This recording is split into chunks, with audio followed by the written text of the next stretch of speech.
श्रीगुरुभ्यो नमः। हरिः ओम्। सहना भवतु, सहनौ भुनक्तु, सह वीर्यङ्करवावहै, तेजस्विनावधीतमस्तु मा विद्विषावहै। ॐ शान्ति शान्ति शान्तिः। ॐ शन्नो मित्रः शं वरुणः, शन्नो भवत्वर्यमा, शन्न इन्द्रो बृहस्पतिः, शन्नो विष्णुरुरुक्रमः। नमो ब्रह्मणे नमस्ते वायो, त्वमेव प्रत्यक्षं ब्रह्मासि, त्वामेव प्रत्यक्षं ब्रह्म वदिष्यामि, ऋतं वदिष्यामि, सत्यं वदिष्यामि। तन्मामवतु तद्वक्तारमवतु, अवतु माम् अवतु वक्तारम्। ॐ शान्ति शान्ति शान्तिः। ॐ भद्रं कर्णेभिः शृणुयाम देवाः, भद्रं पश्येमाक्षभिर्यजत्राः, स्थिरैरङ्गैस्तुष्टुवागंसस्तनूभिः, व्यशेम देवहितं यदायुः। स्वस्ति न इन्द्रो वृद्धश्रवाः, स्वस्ति नः पूषा विश्ववेदाः, स्वस्ति नस्तार्क्ष्यो अरिष्टनेमिः, स्वस्ति नो बृहस्पतिर्दधातु। ॐ शान्ति शान्ति शान्तिः। ॐ यश्छन्दसां वृषभो विश्वरूपः, छन्दोभ्योऽध्यमृतात् सम्बभूव, समेन्द्रो मेधया आस्पृणोतु, अमृतस्य देवधारणो भूयासम्, शरीरं मे विचर्षणम्, जिह्वा मे मधुमत्तमा, कर्णाभ्यां भूरिविश्रुवम्, ब्रह्मणः कोशोऽसि मेधया पिहितः, श्रुतं मे गोपाय। ॐ शान्ति शान्ति शान्तिः। ॐ मधुवातार्तायते मधुक्षरन्ति सिन्धवः, माध्वीर्नः सन्तोषधीः, मधुनक्तमुतोषसि मधुमत्पार्थिवगं रजः, मधुद्यौरस्तु नः पिता, मधुमान्नो वनस्पतिर्मधुमागम् अस्ति। भवतु सूर्यः माध्वीर्गावो भवन्तु नः। ॐ शान्ति शान्ति शान्तिः। ॐ पूर्णमदः पूर्णमिदं पूर्णात् पूर्णमुदच्यते पूर्णस्य पूर्णमादाय पूर्णमेवावशिष्यते। ॐ शान्ति शान्ति शान्तिः। अथ श्रीमद्भगवद्गीता अथ तृतीयोऽध्यायः। अर्जुन उवाच ध्यायसि चेत् कर्मणस्ते मता बुद्धिर्जनार्दन तत्किं कर्मणि घोरे मां नियोजयसि केशव। व्यामिश्रेणेव वाक्येन बुद्धिं मोहयसीव मे तदेकं वद निश्चित्य येन श्रेयोऽहमाप्नुयाम्। श्रीभगवानुवाच लोकेऽस्मिन् द्विविधा निष्ठा पुरा प्रोक्ता मया नघ। ज्ञानयोगेन साङ्ख्यानां कर्मयोगेन योगिनां न कर्मणामनारम्भान् नैष्कर्म्यं पुरुषोऽश्नुते न च सन्न्यसनादेव सिद्धिं समधिगच्छति।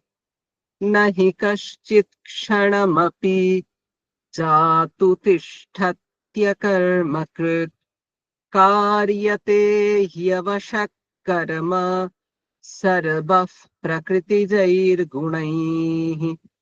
कर्मेन्द्रियाणि संयम्य य आस्ते मनसा स्मरन् इन्द्रियार्थान् विमूढात्मा मिथ्याचारः स उच्यते। यस्त्विन्द्रियाणि मनसा नियम्यारभतेऽर्जुन कर्मेन्द्रियैः कर्मयोगम् असक्तः स विशिष्यते।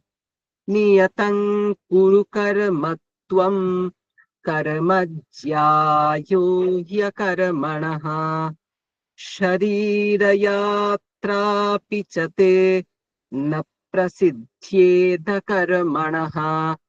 यज्ञार्थात् कर्मणोऽन्यत्र लोकोऽयं कर्मबन्धनः। तदर्थं कर्म कौन्तेय मुक्तसङ्गः समाचर। सह यज्ञाः प्रजा सृष्ट्वा पुरोवाच प्रजापतिः अनेन प्रसविष्यध्वम् एष भोस्त्विष्टकामधुक्। देवान् भावयतानेन ते देवा भावयन्तु वः। परस्परं भावयन्तः श्रेयः परमवाप्स्यथ। इष्टान् भोगान् हि वो देवा दास्यन्ते यज्ञभाविताः। तैर्दत्तानप्रदायैभ्यो यो भुङ्क्तेस्तेन एव सः। यज्ञशिष्टाशिनः सन्तो मुच्यन्ते सर्वकिल्बिषैः। भुञ्जते ते त्वघं पापा ये पचन्त्यात्मकारणात् अन्नाद् भवन्ति भूतानि पर्जन्यादन्नसम्भवः यज्ञाद् भवति पर्जन्यो यज्ञः कर्म समुद्भवः कर्म ब्रह्मोद्भवं विद्धि ब्रह्माक्षरसमुद्भवम् तस्मात् सर्वगतं ब्रह्म नित्यं यज्ञे प्रतिष्ठितम्। আমাদের আজকের মনন তৃতীয় অধ্যায়ের 59 নম্বর শ্লোক প্রথমে পড়ছি। বিষয়া বিনিবর্তন্তে নিরাহারস্য দেহিনঃ রসবর্জম রসোপ্যস্য পরং দৃष्ट्वा নিবর্ততে।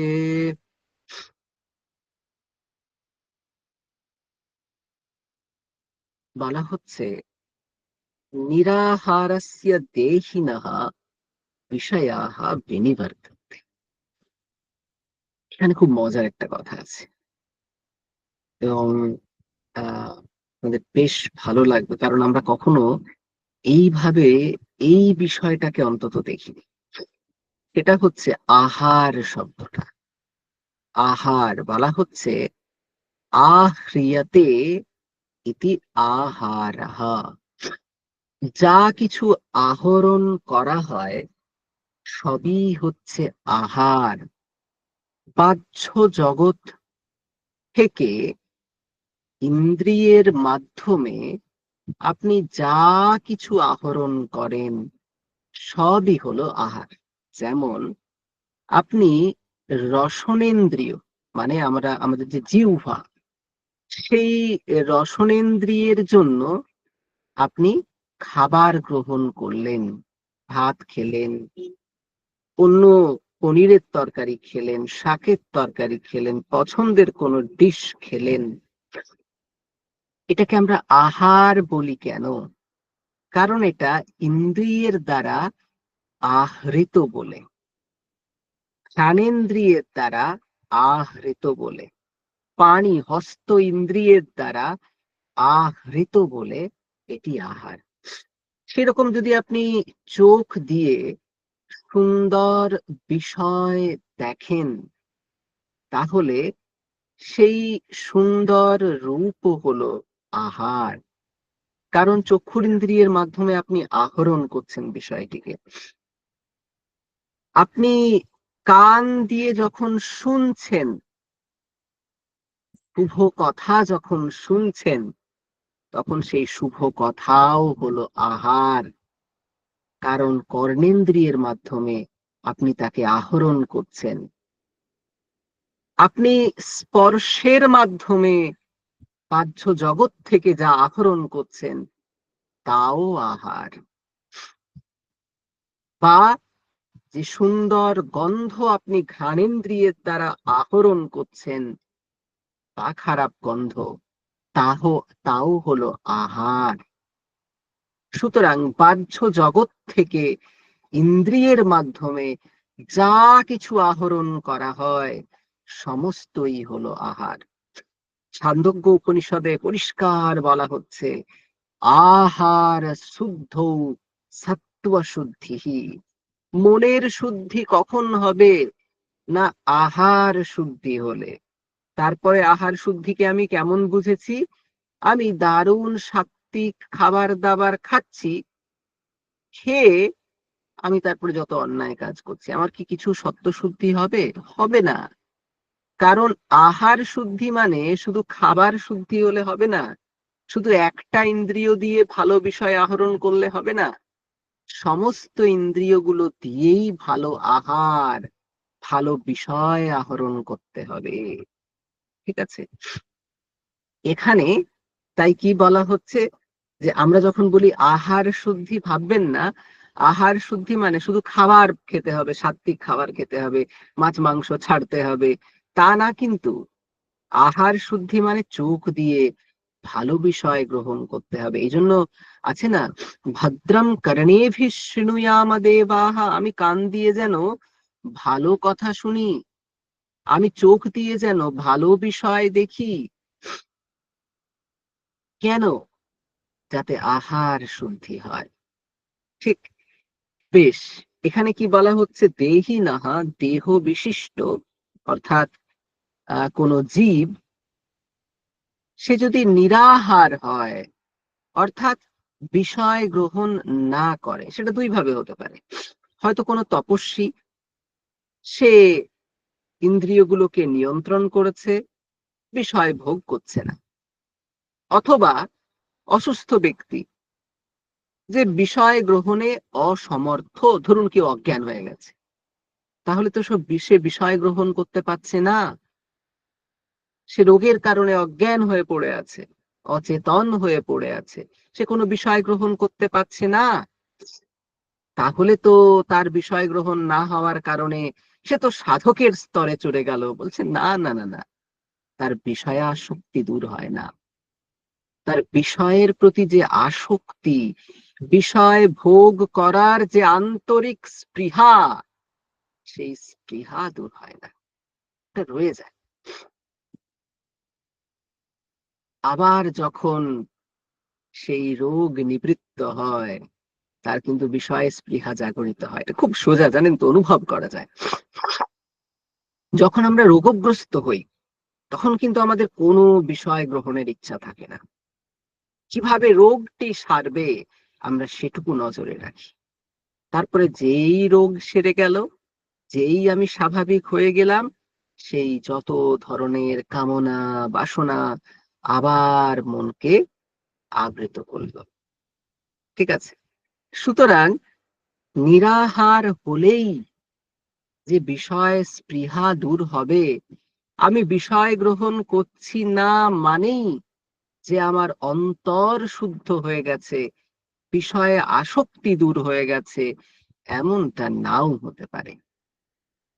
এই গভীর যে বিষয়াসক্তি, এই গভীর যে বিষয়ের তৃষ্ণা, সেটা পরম দৃষ্টা নিবর্ততে। পরম মানে সেই শ্রেষ্ঠ, সেই পরমাত্মার সাক্ষাৎকার হলে তবেই সেই বিষয় তৃষ্ণা নিবৃত্ত হয়। আর বিষয় তৃষ্ণা নিবৃত্ত হলে আহার, অর্থাৎ সেই বিষয়, ইন্দ্রিয়ের দ্বারা গ্রাহ্য বিষয়ও নিবৃত্ত হয়ে যায়। ঠিক আছে? রসবর্জম রসোপিয়স্য নিবর্ততে। শঙ্করাচার্য ভাষ্য করছেন, রসবর্জম রসোপিয়স্য, বলছেন যে রসবর্জম, রসহ মানে কি? রসবর্জম মানে বিষয়েষু রাগঃ তম বর্জয়িত্বা।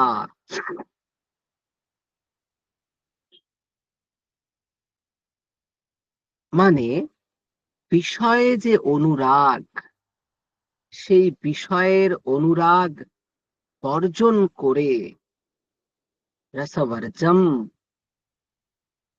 রসহ।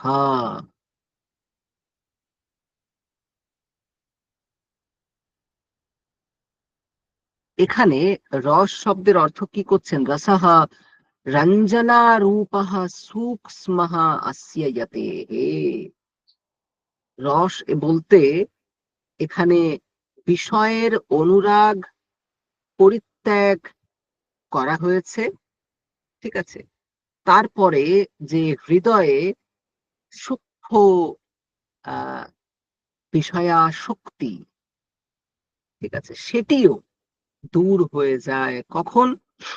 যখন পরম দৃষ্টা, পরমার্থ তত্ত্ব ব্রহ্মকে যখন জানা যায়, তখনই দূর হয়।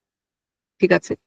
সুতরাং এবং আপনারা তো তৃতীয় অধ্যায় পড়বেন, সেখানে বলা হচ্ছে যে কর্মেন্দ্রিয়াণি সংযম্য ইয়া আস্তে মনসা স্মরন ইন্দ্রিয়ার্থান বিমূঢ়াত্মা মিথ্যাচার উচ্যতে, তাকে মিথ্যাচার বলা হবে। কাকে? কে মিথ্যাচার করছে? হচ্ছে কর্মেন্দ্রিয়াণি সংযম্য। চক্ষু, কর্ণ, নাসিকা, জিহ্বা, ত্বক, বাক, পাণি, পাদ, পায়ু, উপস্থ, এই কর্মেন্দ্রিয় এমনকি জ্ঞানেন্দ্রিয় গুলোকেও সংযত করেছে, যে কিন্তু মনে মনে সে বিষয় চিন্তা করে যাচ্ছে, তার বিষয়ের স্পৃহা দূর হয়নি, তাহলে সে মিথ্যাচার। মিথ্যাচার কর্মেন্দ্রিয়াণি সংযম্য, কর্মেন্দ্রিয় গুলোকে সংযত করেছে, কিন্তু ইয়া আস্তে মনসা স্মরণ, মনে মনে বিষয়ের স্মরণ করে যাচ্ছে। কি স্মরণ করছে? ইন্দ্রিয়ার্থান, ইন্দ্রিয় ভোগ্য বিষয়গুলোকে সে চিন্তা করে যাচ্ছে।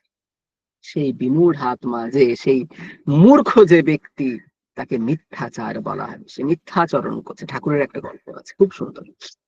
দুই বন্ধু, এবারে একজন বন্ধু সে বাইজি বাড়ি যাচ্ছে, তো সে বাইজি বাড়ি গেছে, আর আরেক বন্ধু সে হরিনাম সংকীর্তনে গেছে।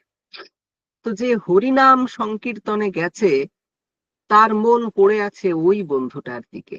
আহা, ওই বন্ধুটা কি আনন্দ করছে সুন্দরীদের সঙ্গমে এসে, সে বোধহয় বহু আনন্দে আছে, আমি তো এখানে হরিনাম সংকীর্তনে পড়ে আছি। এটা কে ওর এরকম ভাবছে? যে হরিনাম সংকীর্তনের আখড়ায় বসে আছে। আর যে বাইজি বাড়ি গেছে, তার মন ওই বন্ধুর কাছে। সে বলছে, আহারে, আমি জীবনটা কেমন ভাবে নষ্ট করছি। ওই যে আমার বন্ধু, সে এখন হয়তো কত সুমিষ্ট হরিনাম শুনছে, আর আমি এখানে এই সব শুনে আমার কর্ণেন্দ্রিয়কে ব্যর্থ ব্যর্থ ব্যর্থ করছি। এবারে দুই বন্ধু মারা গেছে। তারপরে বিষ্ণুদূত এসে বাইজি বাড়ি যাওয়া ভদ্রলোককে নিয়ে যাচ্ছে। তখন বলছে, এ কি, এ তো ভুল বিচার হয়েছে। আমি যেতাম হরিনাম সংকীর্তনে, আর আপনারা এসে বাইজি বাড়ি যাচ্ছে, আমার বন্ধু তাকে নিয়ে যাচ্ছেন। বলে, আরে, তুমি হরিনাম সংকীর্তনে গিয়ে বাইজি বাড়ির কথা ভাবছিলে, এ বাইজি বাড়িতে গিয়ে হরির কথা ভাবছে, তো যে হরির কথা ভেবেছে তাকে নিয়ে যাওয়া হচ্ছে। ব্যাপারটা অ্যাজ ক্লিয়ার অ্যাজ দ্যাট। সুতরাং বাইরের প্রদর্শন আমাদের কতটা আছে, সেটা খুব একটা ইম্পর্টেন্ট নয়। অবশ্যই বাইরেও দেখাবেন, একটু আধটু ভক্তি বাইরে দেখানো ভালো, তো অন্তরে যদি সেই ভক্তি প্রবিষ্ট না হয়, তাহলে তা খোলস মাত্র রয়ে যায়, তা অন্তরকে পরিতৃপ্ত করে না। তাই অন্তরে পরিতৃপ্ত হতে হয়। সেই সাধনা যেন অন্তর স্পর্শ করে, অন্তরের অন্তরতম স্থল স্পর্শ করে। ঠিক। তো এটা ছিল আজকের আমাদের মনন। আর আমি যেখানে ছেড়ে এসেছিলাম, যেগুলোর মনন হয়নি, সেগুলো আমার দায়িত্বের মধ্যে পড়ে, সেখানেও আমরা আরেকটি শ্লোকের মনন আজ করব। আমরা এর আগের আহ দ্বিতীয় অধ্যায়ের 47 করেছিলাম, আজকে দ্বিতীয় অধ্যায়ের 48 আমরা করব। সেখানে কি বলা হচ্ছে?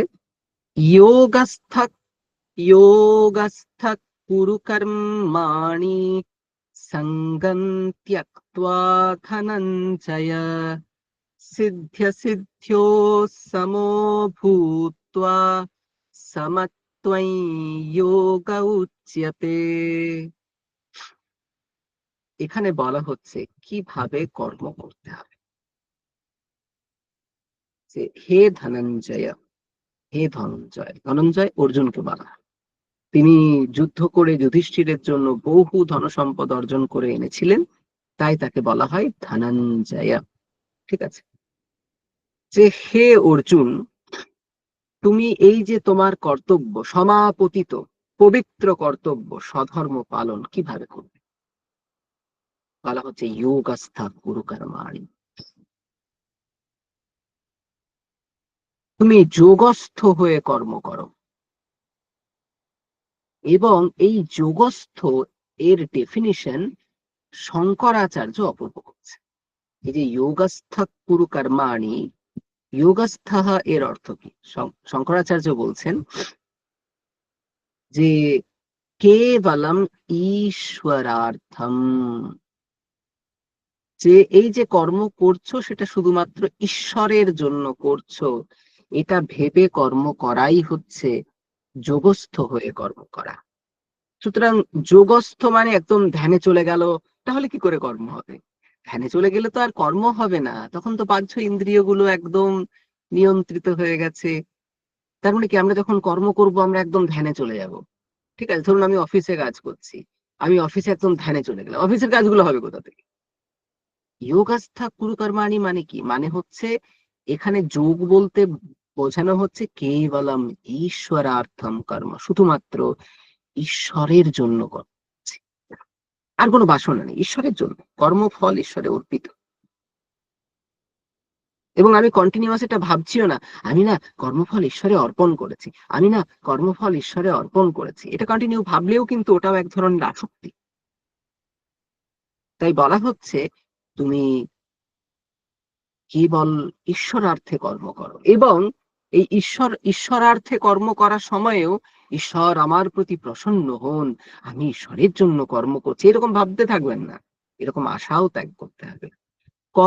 কর্মফলের আশা ত্যাগ করা মানে ঈশ্বর আমার প্রতি প্রসন্ন হবেন কি না হবেন সেই আশাও পরিত্যাগ করা। যে বোদ্ধা কথা এরকম বলা যে, oh God, I live on your good hands, আমি তোমার হাতে সমস্ত ছেড়েছি।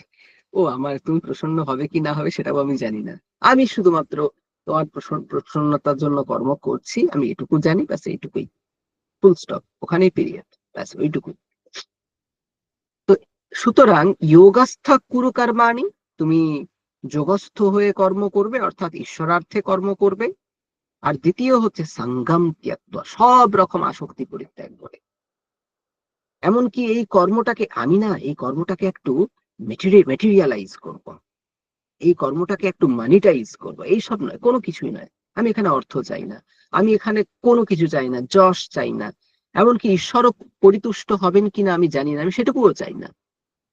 I am less worried about anything coming from this karma. আমি কিছু জানি না, কিছু চাই না। ওয়ার্ক, স্বামীজি খুব সুন্দর বলেন, ওয়ার্ক ফর ওয়ার্ক সেক, কর্মের জন্য কর্ম করা, ব্যাস এইটুকু। ঈশ্বর আমার প্রতি প্রসন্ন হন, ওটুকু আশা নেই। এবং কেমন বলছেন, সিদ্ধিয়া সিদ্ধিও সমভূত্বা, সিদ্ধি এবং অসিদ্ধি, অর্থাৎ আমার যদি কার্য সিদ্ধ হলো তাহলে আনন্দ হয়, আর যদি বিফল হলাম তাহলে বিষাদ হয়। বলা হচ্ছে হর্ষ এবং বিষাদ উভয় স্থলকেই সমানভাবে দেখতে হবে। অর্থাৎ কর্ম করে সফলতা এলো বা বিফলতা এলো, দুটোই আমার কাছে সমান। আমি সাফল্যে হর্ষে উৎফুল্ল হয়ে যাব না, আবার বিফলতায় বিমর্ষ হয়ে ডিপ্রেশনে চলে যাব না। এই দুইয়ের মাঝে একটা সমতা আমি রক্ষা করব, সমান।